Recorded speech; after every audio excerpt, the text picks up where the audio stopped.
Playoff that the other goal is going to be at his top. It's pretty hard, and so far this year I had a lot of ice, better than last year and last 2 years ago, and I think it'd be very good for me.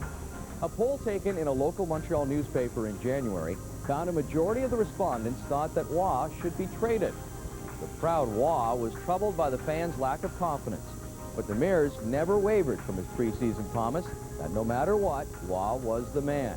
Despite the controversy, the Canadiens never missed a beat. They continued to build on their first-place lead, not only in the division, but in the league as well. And the U.S. Olympians sends it in. Moves up the boards by Wells. The Caroms out in front. Here's a chance for LeBeau. He's looking. He heads to the net. He scores! Rangers have played an intense game all the way through. LeBeau all alone. He puts it in. Wow. Rangers didn't clear the zone. Dion, derrière à Lebeau. Lebeau a fait une feinte vers Schneider, lui renvoie le disque. L'autre tir, le but! Là maintenant, Keane en contre-attaque remet à Savard son tir, le but! The line, here's LeBeau holding it in. The corner for Lehman. Leclerc goes to the side of the net. John Leclerc. John Leclerc gets away from Kasparaitis. Trying to come out in front of the net, but was picked up by Ferraro. Got away from him. There's the Stéphane LeBeau. Passe à sa droite à Brisebois vers Di Pietro. Di Pietro derrière à Leclerc. Leclerc qui est retenu par David Shaw. Voilà un tir, maintenant le but! Oh, Stéphane Lebeau en faisant une chute. Là, Korolev a fait une chute sous le bâton d'Odeline et c'est lui qui a le disque. Odeline, en territoire des Blues, veut se faufiler. Et l'incursion, il touche le bâton et le but! Guy Carbonneau! In the race for the President's Trophy, Jacques Demers' wide-open style had been embraced by the team, and the results had exceeded the expectations of even the Canadiens' toughest critic. Ahead on the show, early in March, fans in Montreal were boasting about their Stanley Cup contending Canadiens. Much to everyone's surprise, they led the league in points, and winning their division seemed a foregone conclusion. The question now was whether they could hang on to win the club's first ever President's Trophy. Concerns about on-ice success would take a backseat to a health scare on March 9th, 1993, as Jacques Demers left practice complaining of chest pain. I just talked to the doctor about half an hour ago, and he had 2 cardiograms today, and they both were perfect. It seems like there's nothing wrong. I don't know if it's the stress or fatigue. The immensely popular coach would later admit that he had not been feeling that well for a couple of days, but figured he'd just been putting in too many hours at work and was overly worried about winning and losing and all the other things that go with coaching. Demers spent 3 days in hospital, missing a pair of games, but then shocked everyone by returning to work. I would not mortgage my health to be behind the bench. The Montreal Canadiens mean a lot to me, but seriously, talking with my wife, my immediate family, brother and sister, if I would not have been able to, and certainly the help of the doctors, I would have stayed home. But I'm healthy and I'm ready to go behind the bench. All the years I've been in the league, and I've had a lot of coaches. I don't think a coach has ever been like Jacques is. And, you know, he's been fair to us. He's been very honest with all his players. And when he came in the room the other day, everybody started applauding, which is you know, something I've never seen before. So he really means a lot to the guy. Yeah, he does. To see him back on his feet and behind the bench within, you know, 3 or 4 days of from the time that, you know, he had the chest pains, shows a lot of character on his part, and you know he wants to be back and behind the bench and get going again. So I think he realized that this was a big scare for him, and he's talking all the time about working out and losing some weight, so hopefully he'll keep his promise. I have a lot of friends. I have a very close family, a wife that I love dearly, and my kids, and I'm only fooling myself. So when I said I was going to work out, I will work out. I will take care of myself. You don't have to give me 3 warnings. I got 1, and that's it, because there may not be a second warning. Demers wasn't the only one hurting. The Canadiens' healthy lead on first place had been compromised. They struggled late in the season, losing 5 of 6 games in one stretch to the Nordiques and the Bruins, their 2 closest rivals. By the final week of the season, their seemingly insurmountable lead had evaporated. While Odeline keeps the puck in the Quebec zone, Steve Duchesne, second highest point-scoring defenseman in the NHL. A giveaway to Denny Savard, and Cisse to the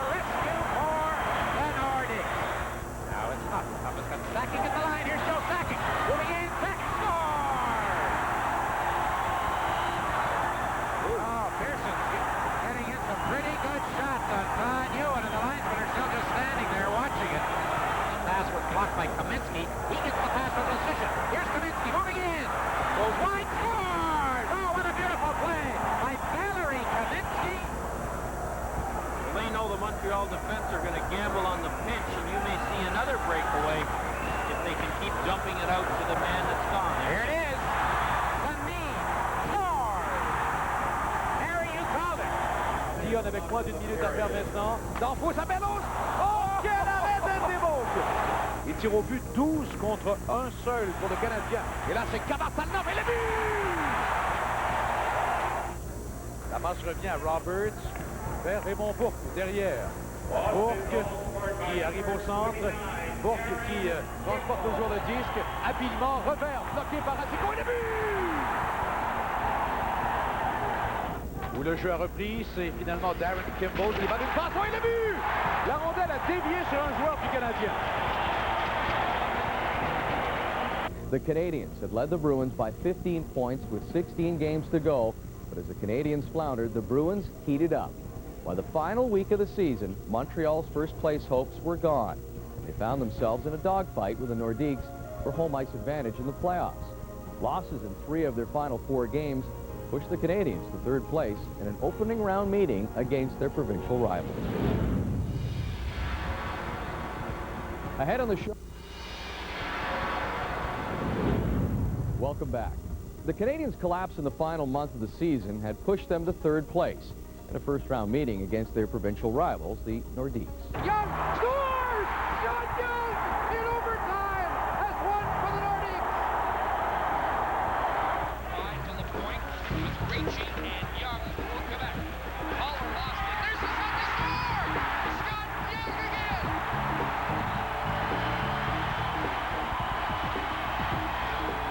This one is winding down at La Coliseau.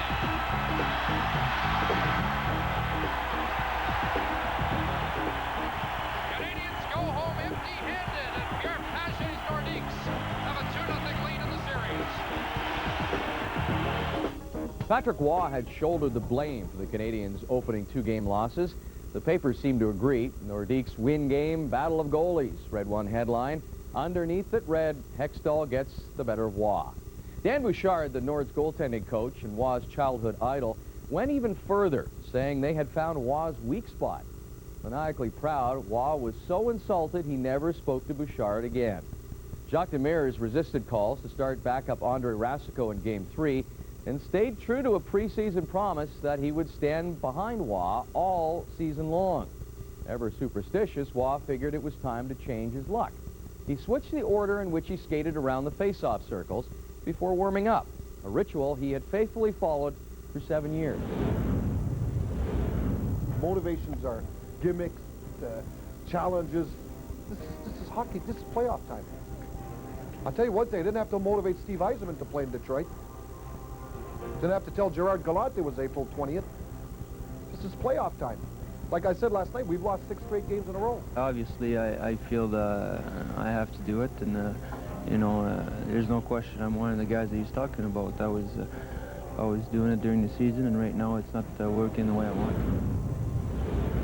Price and Rosinski sends Sundin back in the zone. Rebound, knocked away, kept in by Gusara.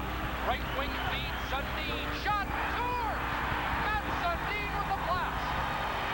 Minute 17 into the hockey game.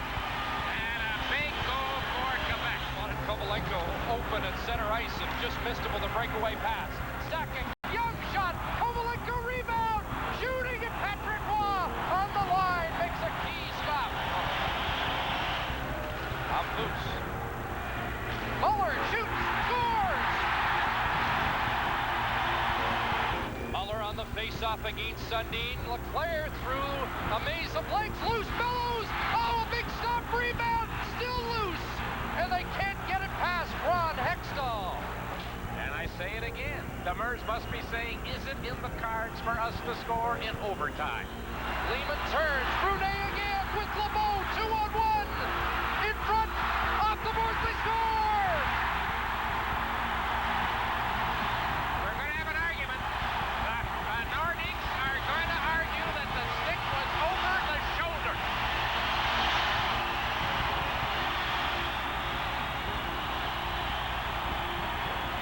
The referee pointed to the puck in the net, but hang on. Just hang on. McCreary is motioning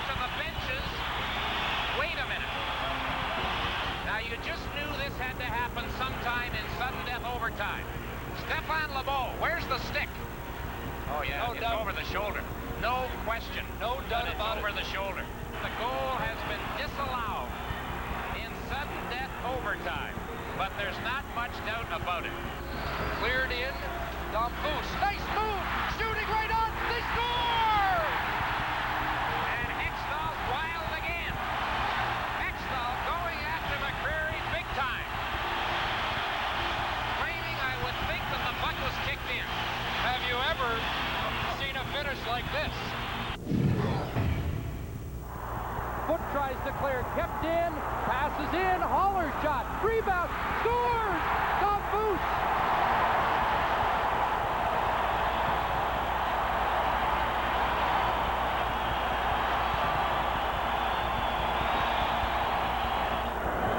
Now behind the goal.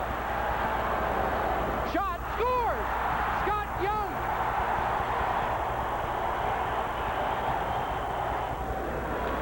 Position, pounded by Belanger. Cleveland scores!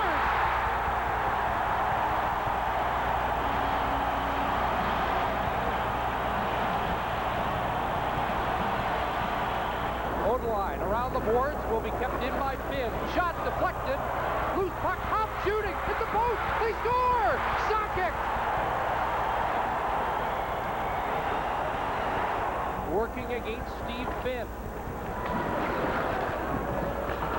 Cavallini helping out for Quebec. Dion up with it though. Dion shot. Backhand. Loose puck. Brunet scores!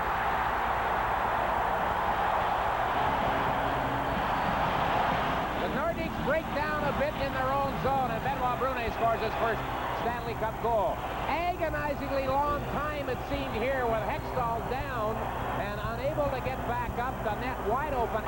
Backhand, Keane can't deflect it in, but Nordiques are out of time.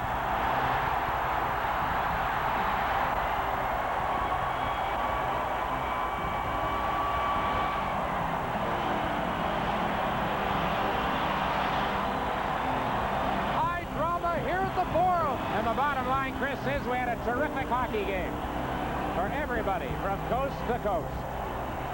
And these two teams are headed back to Le Colisée on Monday with this Adams Division semi-tied at 2.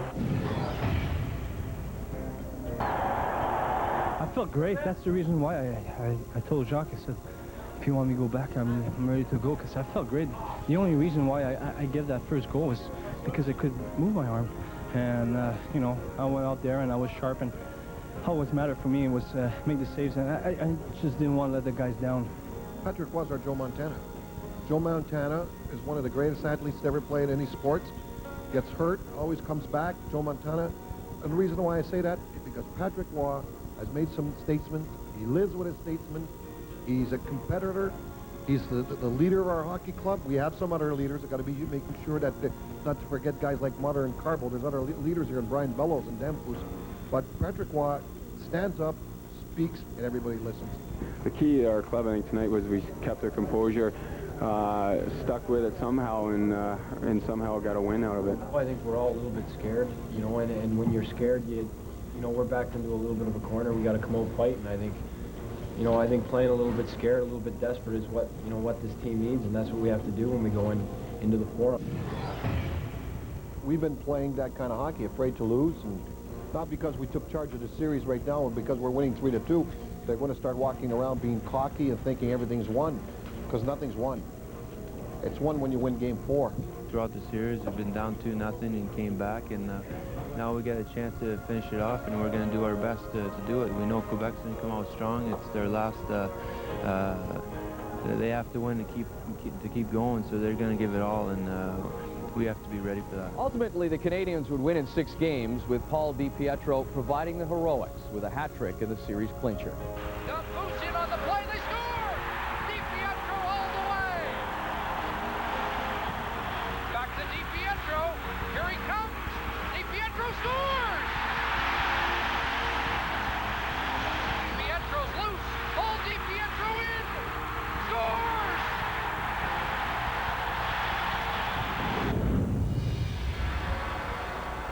Ahead on the show. Domfus in on the play, they score! DiPietro all the way!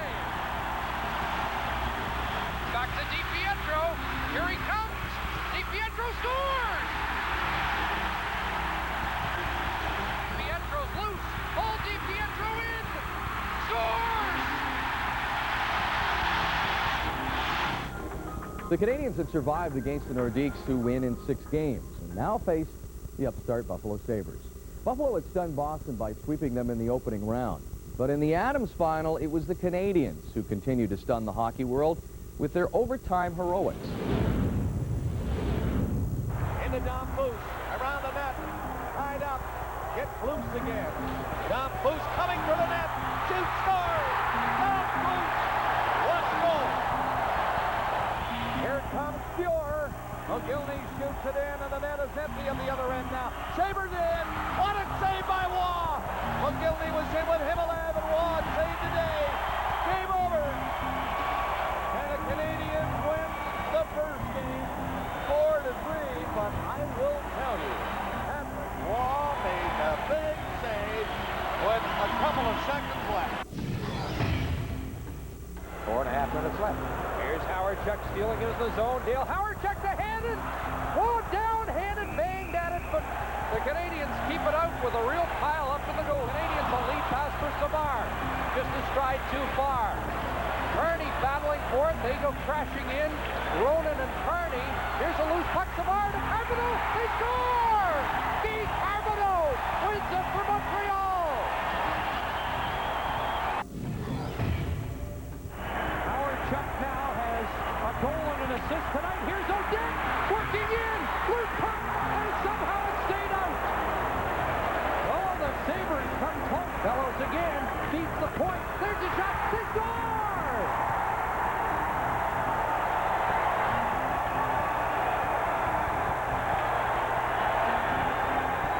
The Canadiens are ecstatic.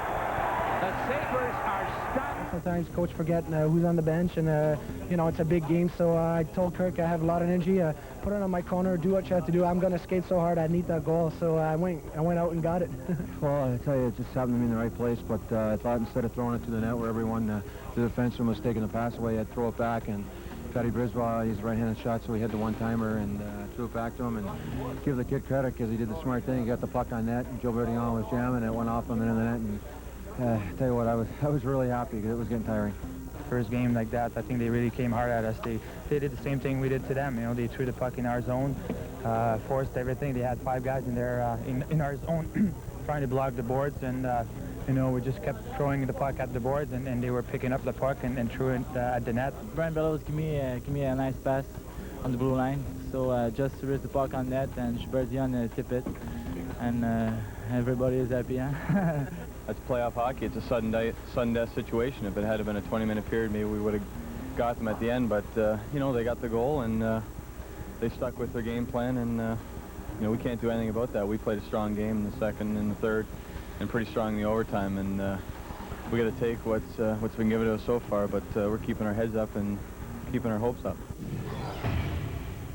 In the middle it goes to Muller. LeClaire goes to the net. LeClaire stopped by Fuhr, rebound. Oh, what a save off Mike Keane. That's the Grant Fuhr of old. Here's the giveaway, and Howard Chuck shoots. Patrick Waugh saves short side. Oh, they can cheer Grant Fuhr now. Oh, that hit Ron Finn. Cross ice pass. Daniel breaks it up. Here come the Canadiens. Kirk Muller shot, scores! Canadiens win the series in 4 straight.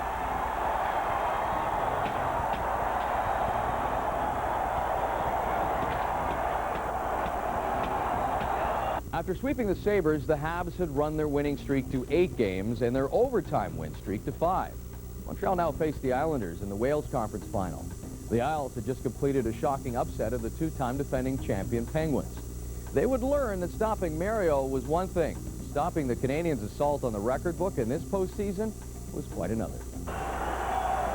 23 seconds left in the power play. They score! Bellows the shot!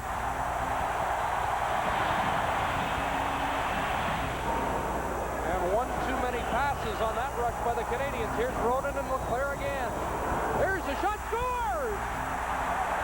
John LeClaire! As the fans rise to their feet as the Canadiens chip.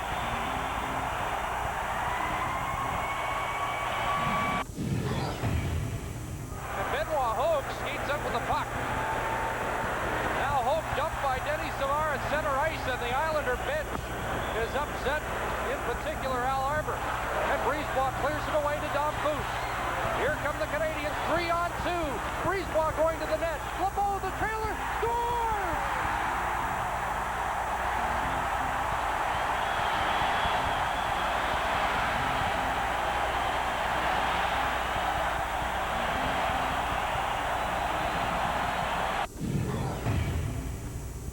At the line, here's Dom Foose against Kasparaitis.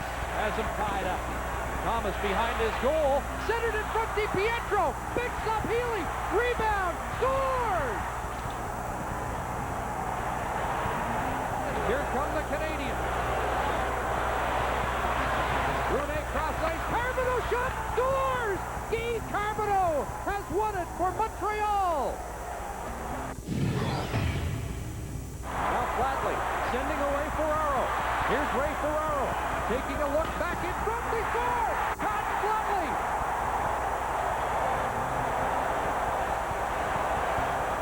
Rob Fitzgerald takes a look, cross ice, Uwe Krupp moving in. Here's Krupp backhand, Patrick Waugh, rebound, they score! David Bullock!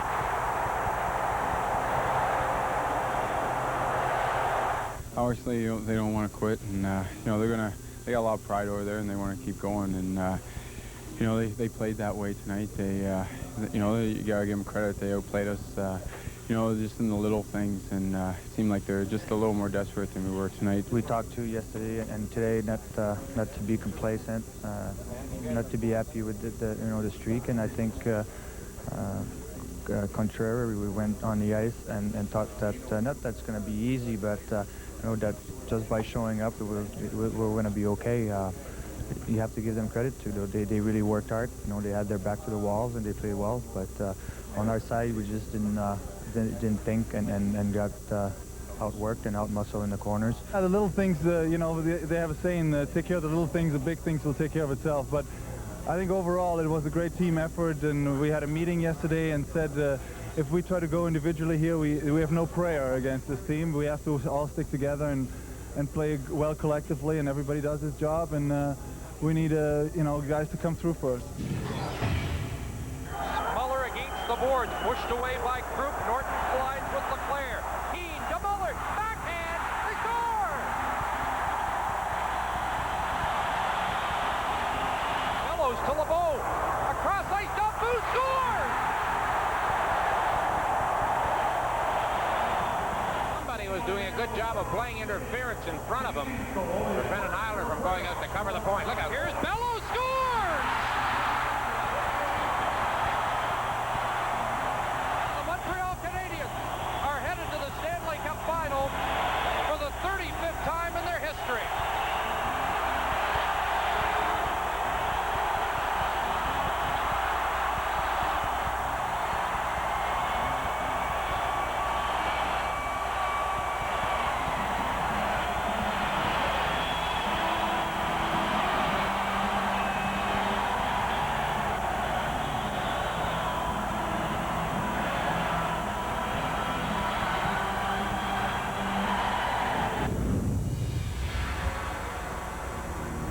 Ahead on the show, the Canadiens. Well, I get the playoffs so far, and then after that we gotta focus on ourselves and make sure the team is ready to play well. We lost once in the last 13 games. I don't see why we should change anything. We're playing really well defensively. We know we have the offense and the guys who score the goals. So, especially against the Kings, they're a team that are not scared to go on offense.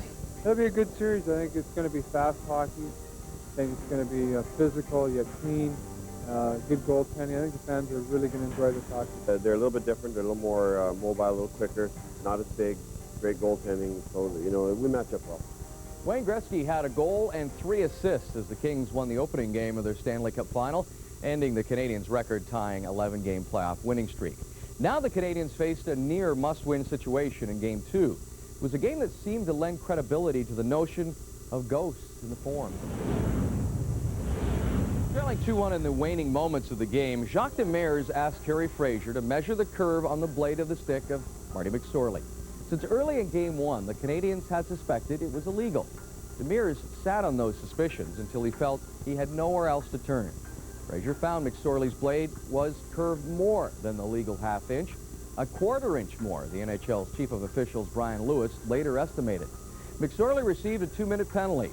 Demers turned it into a 6-on-4 advantage by pulling Patrick Waugh from the Canadiens' net. It was a daring move, but with the Montreal power play riding an 0-for-32 streak, it was necessary. No shot on the outside. Desjardins shot. Score! They have tied it. Are you convinced that the Canadiens knew beforehand that Marty's stick was illegal? Well, that's no big deal. I don't know if, you know, that's... Skullduggery is well known on this way. It doesn't matter. It's a penalty, I guess, and, you know, Jacques called it. That's fine. I don't think we'd call it. But, you know, that's our fault. We should have had the sticks prepared, and that's Cap and I's fault, and it's a lesson that we'll learn. I don't make the rules in the National Hockey League. The rules are there, and I just went with what the rules are. And I have 20 players in front of me that knew that the sticks were illegal. As a coach, I have a responsibility to my players, no one else. Well, for us, it's over, and, you know, it's unfortunate for them, but we won the game, and that's all that counts, you know. I don't want to come back on that.